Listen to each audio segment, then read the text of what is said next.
Hello, dito na naman ako para mag-share ng another technique. Napansin ko nung last workshop na ginawa ko for DPSC members, marami pang hindi nakakaalam na pwede mong i-open ang file using Adobe Camera Raw. So, kung hindi nyo pa nagagawa yon sa Photoshop nyo, you go to Edit, Preferences, File Handling. Make sure na may check mark it press for Adobe Camera Raw.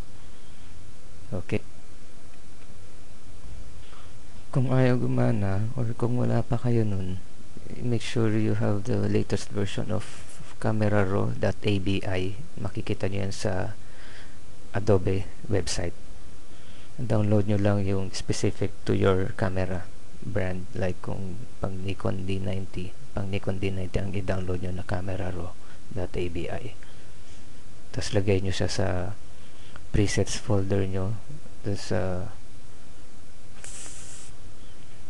andun siya sa plugins file formats na folder.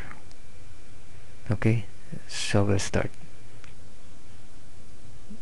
So pag naka-set yung file handling nyo to Adobe Camera Raw, ito yung unang screen na pupuntahan nyo, where you can change the white balance. To change the white balance,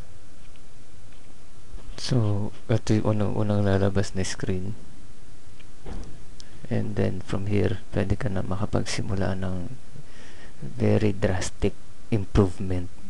If you click on the white balance tool ng Camera Raw, Adobe Camera Raw, select a white portion, supposed to be white, like this sheet, bed sheet, I think white ito.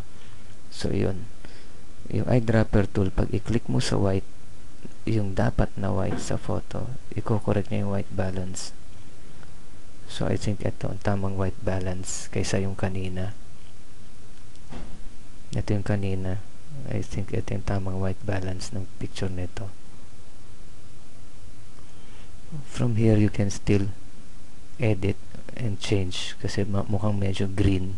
So, papalitan ko lang na medyo mabawasan yung pagka-green niya, and a little yellowish dapat. So I think ito dapat ang tamang white balance para sa akin.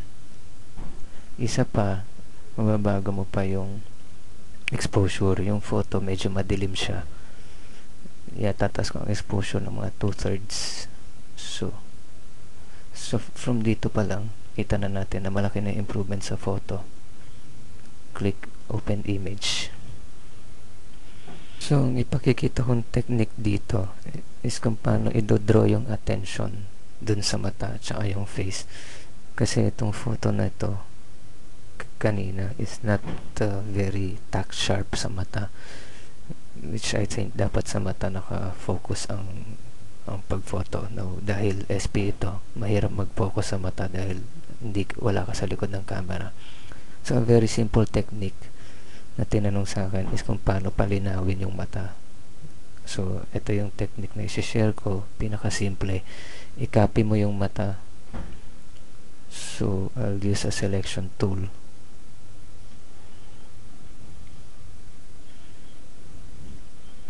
Since hindi sharp yung mata muna ang i-sharpen ko, I'll select the eyes,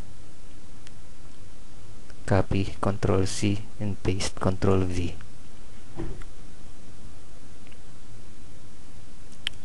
Now what I'll do, sharpen and sharp mask.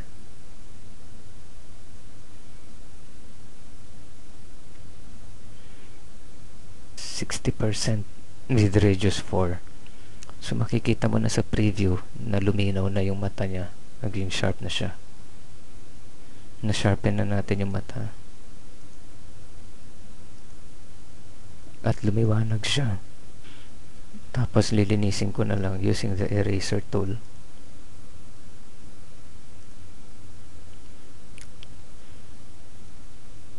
With a little hard brush.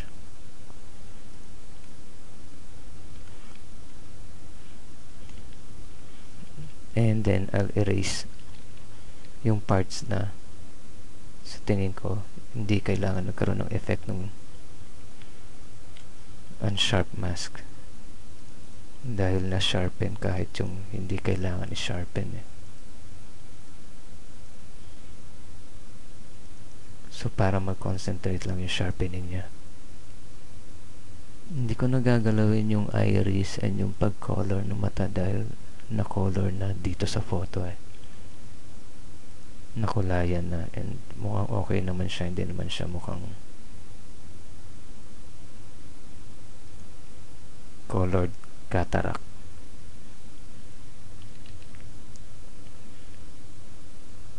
So if you will see the layer, ito lang siya layer natin. So ito lang yung shinarpen natin. So now na-draw na natin yung attention ng viewer ng photo sa mata kasi malinaw yung mata niya.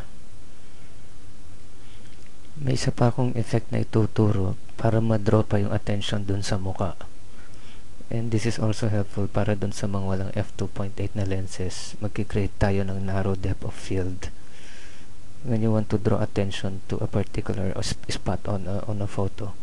Pwede mong gamitin yung blur tool and then create a narrow depth of field, and this is how you do it. On a duplicate layer, you make a lens blur with just enough amount of blur na kailangan. Excuse me po. Yan, pwede na yan. Radius of 14, blade curvature of 11. So now we totally blurred the whole image, and what we'll do now is delete some parts that must not be blurred using eraser tool with a soft brush. So this time dapat malinaw yung muka and ulo.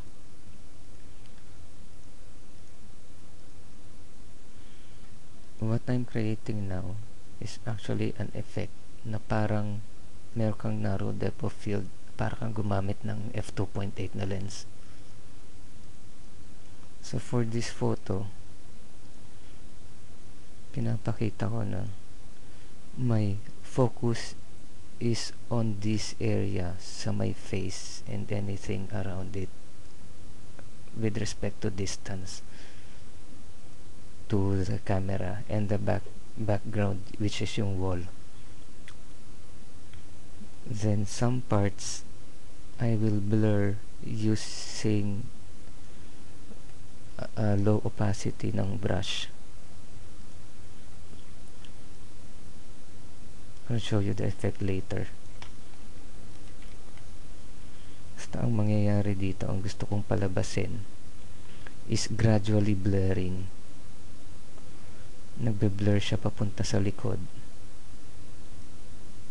and papunta sa harap, creating a somewhat narrow depth of field effect.